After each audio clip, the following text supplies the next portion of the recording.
and by Phil Blundell on your Friday afternoon. We've timed this at 3 o'clock at the exact same moment at which Luis Suarez is leading out Uruguay for that game against Ghana. The ridiculous amounts of needle that they've made Suarez captain is hard to put into words. So if you are enjoying this with us right now as a live, fair play to you. It shows real commitment. All of that said, we're not going to be talking much about the World Cup here at all. We are going to be talking about our wonderful JÜRGEN documentary, part one of which will be released on Tuesday at 12 noon. A hell of a lot of work has gone into it, but you barely noticed the join. All the shows have been coming out. You know what I mean? Sian's been working all the hours that God sends. Phil hasn't been outside for doing tour podcasts because Fuad has been swanning around Europe, interviewing practically everyone who's ever met Jürgen Klopp. And we'll talk to him about that in a minute or two. And we're going to talk about Jürgen as part of this celebration of him and the brilliance that he's brought, not just to our lives, but to so many right the way, well, I was about to say right the way across the world. That's true, but very specifically as well in two places in Germany.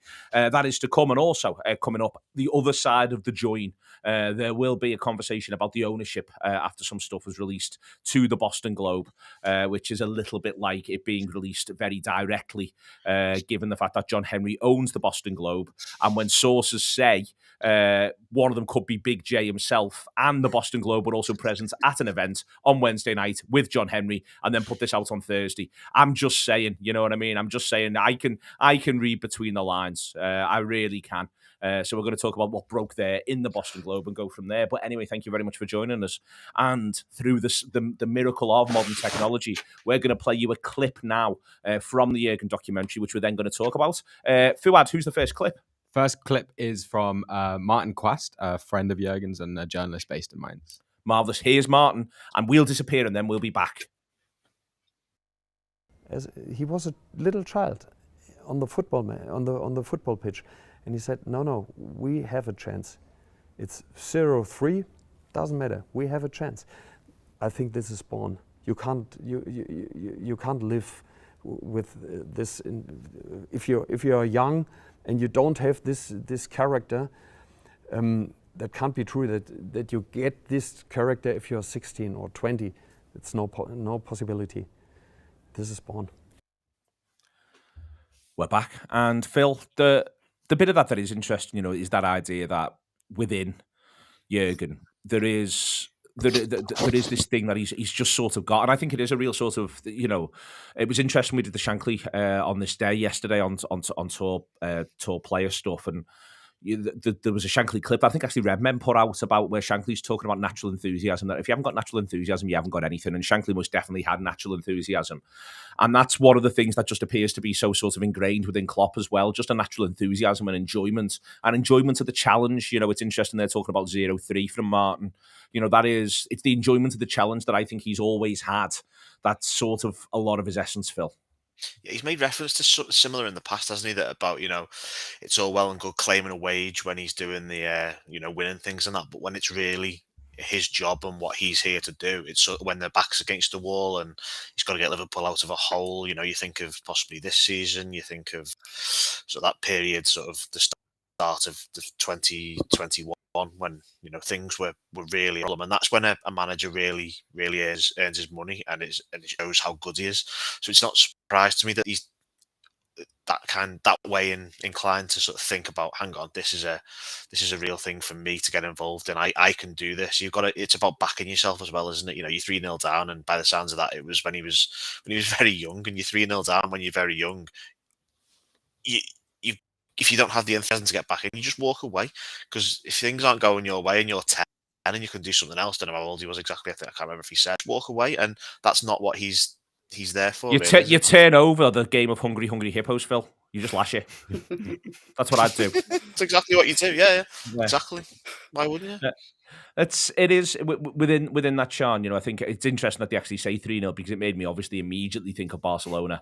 You know, the extent to which that sort of resonated immediately in your mind, and that's, I think that from the first time he turns up, Klopp, one of the things he says, you know, in terms of the doubters to believers sense, but also people leaving early when it isn't going well, was a really big thing for him, and I think that you know, it almost didn't make sense to him. And then there's the moment when everyone goes to the Kop after West Brom, where even though it was just a 2-2 draw, it was as though he was trying to send a message to everyone, players and fans. And I think that's one of the things he's just always wanted to get over to everyone early is that we firstly we play until the end, but also secondly that nothing can't be fixed. Yeah, there's always a chance. That's his mindset, and I think, you know, he did a big job in changing the mentality of the dressing room, and we can see that with the success on the pitch. But I think one of the biggest, if not the biggest, influence he's had on this football club is resetting our attitudes as fans. I know you've mentioned leaving the ground in 80, doubters to believers. You know, think of the types of nerves that were in the ground for, you know, Chelsea 13-14 compared to the type of nerves in the next big title race we had was what, 18-19, and it just felt different. It felt like we were nervous, don't get me wrong, but we had this different belief and this different backing behind us. And I think to reset the mentality of a club like Liverpool is no mean feat. You know, it's what clubs like Everton and Man United are all crying out for. He's the reason why we've got half of Istanbul booked out already, and we're playing shite. But we'll all be there, won't we? Because we fucking believe it. And I've been listening to Hendo's book in the past few weeks, and he mentioned that. Does he read it himself? He reads the first chapter, and then Okay. he passes it on. But yeah, it's good. Does the fella have the same accent as him? He does, which makes a big difference. It's the only thing I want to know that's it. immediately there, yeah. But he referenced the famous Barcelona speech, but he also referenced the speech he did after Kiev, and he said, "We'll be back." And I thought, if I was in that room right then, and Kenton says it himself, I'd be like, "Fuck off! That is just not going to happen." Like, it takes so much time, energy, resource, blood, sweat, tears to get to a Champions League final. You just never think you'll be back, even if you're the most elite player in the world. But I think that mentality is the sole reason we've been in 3 Champions League finals in 5 years. Like, that is not normal. That doesn't happen. We might not never see that happen again, purely down to that mindset. And I think it kind of, for any future Liverpool manager now, you know, they've got to get it right tactically. They've got to be able to create superstars out of average players, or manage superstars that we sign, win trophies, but they've got to be able to come in and manage the fans and have the courage to tell the people of Liverpool and the worldwide fan base what to do, and that they've got to, you know, sort their attitudes out and believe this is actually going to happen, because that's the only reason I think we've achieved all the success, and not many people can pull that off. When you've been off doing the documentary, Fuad, that's one of the things that's come through from Mainz and Dortmund as well, is that he changed the people. Yeah. It wasn't just that he changed the footballers, it was that he's changed the people as well as he's gone. Exactly, and it was almost 2 very, very different challenges on 2 different ends of the scale. You know, Mainz, a place that wasn't into football really struggled to build that connection between the people from the city and the club itself. The interest wasn't really there. And then Dortmund, on the other hand, where you had this sleeping giant almost, and you can draw more parallels to Liverpool with Dortmund, obviously. And I think the fact that he's done both, and he's had both places as almost not a testing ground, but been able to go to both these places and be himself in them. You know, it's funny. You ask people there, and no one really thinks. You ask them if they think, you know, has Jürgen changed since he's been here, and they're all sort of like, no. You know, he's changed us more than anything. And I think both places have elements that he connects with immediately, but then they have bits that need work on. They have the bit of the rougher side that need a bit of molding, and they need someone with the personality of Jürgen to come and mold them. With him, Phil, you know, last little bit on that little section there. There is the idea going back to people leaving early. You know, there was the wondrousness of 13-14, but it had all turned really rather unpleasant in that ground at times after then. And I firstly, when we were linked with Klopp, I just sort of half didn't think we'd get him, and part of the reason why was just because we were so in the doldrums, and I didn't want to be in the doldrums in 15-16. I certainly didn't want to be in them in 14-15 either, because of how just absolutely joyous 13-14 had been. And to, you know, the really weird thing, for instance, about that run of games before Klopp comes in after Brendan gets sacked, we actually haven't lost that many. We just keep drawing in really horrible, dispiriting ways. We just keep drawing football matches, which was almost in a sense worse because there was so little spark. And I think sort of remembering how that was, you know, in the same way we sometimes have conversations in the context now of the ownership, how it was with Hicks and Gillette. I think remembering how that was, how flat everything did feel at that time is important, and it sort of frames what Jürgen's done. Yeah, I think there was a game against Sian. I think we drew 1-1. I think we did. I think it was one of the worst games of football that's ever happened. It was just miserable, wasn't it? Like, I've done a similar show on this with Adam Smith the other day that I don't think he's gone out yet, and I was saying it feels like an absolute lifetime between the 2014 spring and when Jurgen Klopp comes over, and it's less than 18 months. It's incredible how things sort of nosedived over the course of such a short period, and how Jurgen Klopp sort of dragged us up off the floor. But at the same time, it felt like we shouldn't have been quite as far on the floor as we were, but we were, and it was a real position that I think he thrived off it, really, didn't he? Because there was a line about him being linked with Manchester United, and it was to do with like not interested in Disneyland or whatever it was. It's something like that, wasn't it? Whereas you could never claim that Liverpool was remotely like Disneyland. It was just a proper football club with a job that needed doing, and he was the right man for it. And it was the disused Pleasure Island site down by Otters Pool. That's exactly what it was. Yeah. Put some houses up there now, aren't there? That's basically what he's done. Built some new houses. Excellent stuff. This is another clip from the documentary. Who have we got next for us, Fu? We've got Adam Lallana. Excellent. You've heard of him. His aura and his charisma, without a shadow of a doubt, when he held the meeting, he held court. You could just see immediately he knew the formula for success.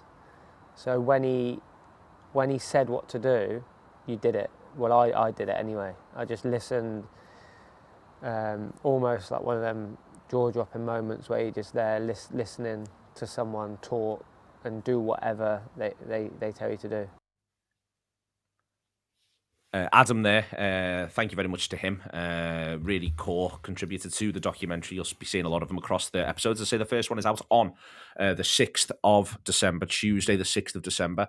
I'm prepared to even say 12 noon, although Fuad may flinch as and when I do that, but I am prepared to even say 12 noon at this point on the 6th of December. The documentary will be out. The first part, there'll be 3 before Christmas.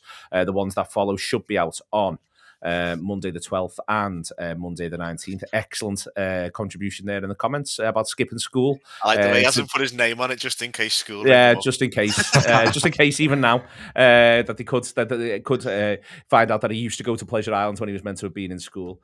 Sian, there is, in Lallana's thing there, I think one of the key things that he had from day one, Klopp, was firstly the idea that Liverpool were on the floor, off the pitch, but also on it. But when he's dealing with the players, the other thing that he had was he was by that point, and it was different to Mainz. Obviously, going from Mainz to Dortmund, he wasn't able to point to a track record of trophy-winning success. But going from Dortmund to Liverpool, he was able to point out Bundesliga's won, Champions League finals reached. And I think that can only help add to the aura that he would therefore have dealing with Adam Lallana and the rest of the Liverpool squad at the time. Yeah, no, he definitely had more of a track record at that point, but you wonder, you're still coming into the Premier League, you're still coming into a club and a set of players that haven't done that. So you wonder, even though he's saying he's got the formula for success, it's easy for the players to sit there and think, well, how could you possibly? But it feels like the truest case of a self-fulfilling prophecy. Like he's telling them, this is the formula, you can do it, and they've gone and done it. But I think that's testament to the fact that there's no better manager in world football at squeezing every last drop of potential out of someone. Like he might have had that formula for success, but on paper, you've still got to get the players and the personnel to do it. And deep down, it's a lot of running at that level. yeah, that is the formula. Yeah, I'd love to see it actually. But I just think he's so good at squeezing potential out of a team, and I hate the thought of him leaving. It's going to happen one day, but I'm so intrigued to see what he does next. Whether he's too big now to go and do another massive rebuilding project. I'm sure he's got all of the world's biggest clubs lining up to knock on his door when the moment's right. But I think it's frightening to think what he could do with a superstar team and a bigger budget, because what he's done with that set of players is not short of a miracle. He's got that idea, I think, of, Sian says there about sort of squeezing every last drop out. But I think also, Fuad, in terms of the work done leading up to that point, he's able to look at those Liverpool players and really. He commits. He gives everyone gets an opportunity. He sells an awful lot of players in his first summer. Don't get me wrong, but he's able to commit to them wholeheartedly in that period. And I think it's almost in a weird way. Whilst he was desperate for a pre-season with them, it sort of suited him coming in October in the end, because he got to have a run, got to have a look at them, and he got to see who he could squeeze every last drop out of or not. Exactly, 100%. And you know, in the documentary, Adam Lallana does reference that in terms of those early weeks and almost using it to weed people out and to see what people are made of. And I think if you were to ask Jürgen himself, he'd probably point at the fact that he was lucky to have some of these key characters already there. You know, Adam Lallana is definitely up there with one of them, Jordan Henderson. There's others in the squad as well. And generally, when we talk about, you know, remolding this team and the mentality of this team, you need that raw willingness from these players to take on a message. You know, you can be as charismatic as you like, but you need the right characters there who are willing to try something new and to really fully wholeheartedly commit into a new approach. And I think he would point as that as being a huge thing. And I think players like Adam Lallana right at the center of that. And, you know, he mentioned there about him holding court and really captivating people. I think it's just through simple things. Every time, you know, throughout the documentary, you hear people tell stories about, you know, what he said and what sort of speeches he's done. It's very simple things. It's very simple things that have been said and are almost too logical maybe for a football player to naturally think of instinctively. They need someone else to sort of spark that thought in their head. And I think that's sort of been the key to him being able to connect with these people. He connects with them. It is, you know, when we look back on, and I think it's interesting to do this now, Phil, I keep saying this all the way through on this because it's been 7 years. And it was 7 years at Mainz, it was 7 years at Duns, and it's now been 7 years here, but it is going to be ongoing at the very least until 2026, you know, as Sian says, and maybe I still think potentially even beyond then. But I think to sort of capture that, and as Lallana's saying, you know, and as Fuad's saying there about sort of him being lucky to have who he has, I think there is something in terms of him being able to work out who his characters are. And there was such a level of ruthlessness immediately afterwards that, as I say, I think gets glossed over. There's a lot of talk at the minute about, you know, does Klopp have a necessary level of ruthlessness? And maybe, just maybe, it might be difficult with the new character, with the people who've gone through this battle with him. But he was very, very, very quick to let a lot of people go in the summer of 2016. Yeah, there wasn't a lot of messing about. And even after that, you think there's a situation where he actually is like there's people that he likes. He then was quite happy to get rid of them quite easily, like Lucas, for example. Lucas was quite a big part of everything he did for pretty much the first 2 years of his time here. I mean, he uses him a lot in that 16-17 season as a centre back as well. And as soon as the summer of 2017 comes, it's like, see you later, you've proved your use for me, thanks a lot, you're off now. And I think that's a really interesting part of Emre Can. Yeah, exactly. There's a lot of stuff where he's happy to go, no, you've proved your use, you're gone, thank you very much. And that is it says everything about him. And I think the really interesting thing, there's a line, and I think it was, I can't remember if it was Tom Werner or Michael Gordon talking about, it might even have been John Henry actually talking about him being able to be the chief executive of any company in the world.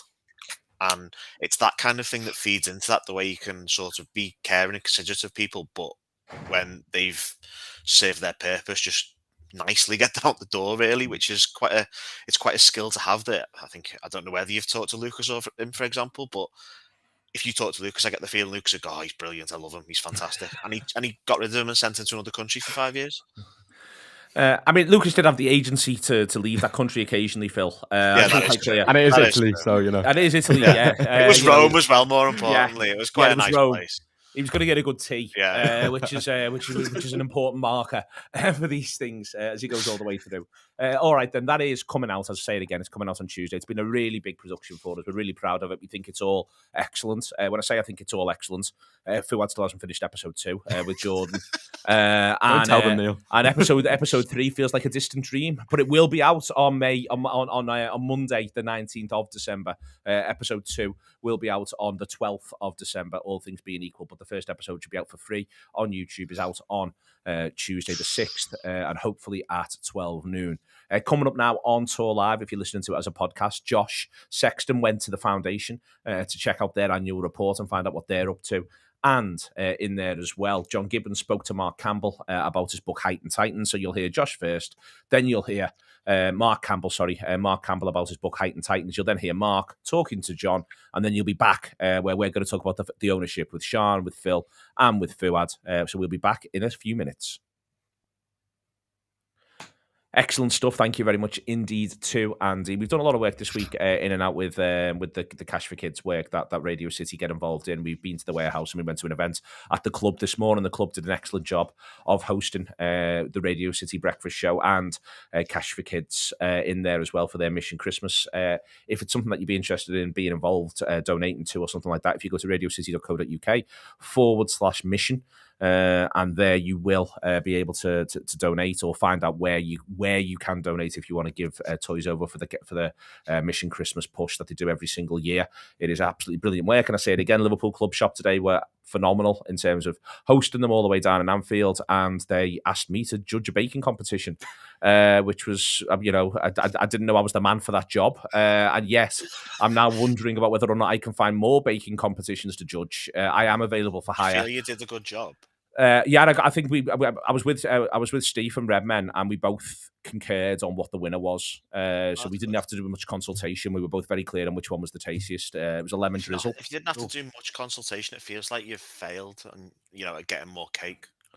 Well, I mean, we trust me, the amount of cake was not a problem for us. The cake was abundant. But anyway, do check out radiocity.co.uk/mission if you want to support that. And as I say, it's brilliant work, and it is ongoing all the way through, and it goes all the way along to Denbighshire in Wales and across to Warrington and up to Southport. It's a big project that they do every single year. Okay, we will talk about the reports coming out of Boston, Phil, that it may well now be that Fenway Sports Group are interested in partial investment. Now, it chimes with the first statement that they made, but what I would say is that the Boston Globe, again owned by John Henry, was quite clear earlier that they were very seriously considering a full sale. I'm intrigued by the shift. What do you think could have precipitated this shift from Fenway around the idea that they are genuinely more interested in partial investments at this point? To be honest, that was when the thing first came out. That was my initial interpretation of it. So I'm not entirely convinced that something's necessarily changed. The whole talk around it, it felt like everybody had just decided that the whole club was going, when it didn't really ever actually get said. I don't think it was. I always got the impression that what they wanted was a form of secondary investment, someone to join them. And Luis Suarez has just nearly scored. In fact, they have actually scored. Sorry. It's a secondary form of investment was what they wanted. And so I'm not surprised. And also, I think we did this on the main show. We did last week? We did the main show and we were talking about who's actually interested, what's their motivation, and who is it that's coming up with that much money to buy the club? And there's just not that many parties out there. And so I think whilst there was a possibility that they would have sold the whole club, I just don't see how it's ever really something that, unless you want to sell it to anyone. Before I bring Sian and Fuad in on this, Phil, I just want to come back to you because you did do that show and we had that conversation. One of the things that occurred to me actually whilst doing that show, and I now sort of wish I'd said it, is that this idea of firstly Mike Gordon going out there and pulling together, building consortiums of people to come in. One of the things that actually occurred to me is, well, one of those consortiums could literally be Fenway Sports Group still as well. And I wonder if either toes have been dipped in the water or, again, maybe the Mike Gordon appointment around this sort of suggests that it's the case, but that all the way through, part of what they were thinking was, well, if any way people would be having to sort of come together on this, a number of different parties, then maybe we will remain one of the parties. I think the way they are, they're probably open to anything, really, aren't they? That their motivation is to do the best deal for FSG, in so much as they want to obviously be ethical with how they have the club, but they don't just want to get rid of it to anyone, is sort of what I mean. That they still want to do what is best in the long term for them and their financial situation. And it might be that they've sat there and thought, oh no, hang on, we've thought about this and this is the most logical thing to do. And it just makes loads more sense. They can still have control of it. They can free up some money. There's loads of things that it just feels more sensible to me, this whole partial investment.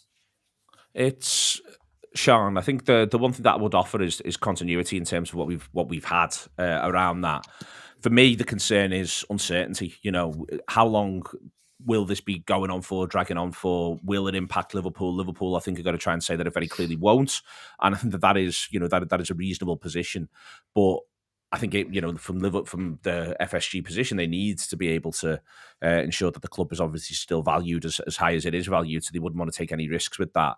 But uncertainty isn't good for anyone, is what I would say. And when we've been doing the Klopp stuff, one of the things everyone talks about all the time is clarity. And I just sort of feel as though, the idea of everyone knows where things are and what things are about is very, very important. And I wouldn't want us still to be, for instance, having on-off conversations about this in 12 months' time. Yeah, I agree. I think the wording of this release, which is obviously being quite strategically put out through the Boston Globe, I feel like feels like a bit of a PR exercise to get the fans not on board, because I guess there's nothing really to get on board with because a decision hasn't been made, but to put them at ease a bit about the process. And the reason I say that is because one of the lines in the release was about the desire to raise capital for player acquisition and capital improvements. I haven't followed every single bit of coverage of this so far, but I've not seen loads being mentioned about they basically want to get investment. They want to sell part of it to buy more players. I don't know if that was like an intentional thing to get the fans to be like, okay, then we don't really care what happens as long as the money's coming in for Bellingham, we're sound. We'll go back on our box now, which obviously we won't. But yeah, the uncertainty, I did feel a sense of uncertainty since the news broke, but never quite disastrous levels. And I think, like most things, and I actually think this is one of Klopp's superpowers, is his reaction to uncertainty and adversity is something that brings me great comfort. And however he reacts seems to be however I take it. It's a bit like what would Jesus do, but with Klopp. I'll get That's that the same thing. Yeah, exactly. But in one of the press conferences, Klopp came out and said, he said, new money is not bad, something along those lines, didn't he?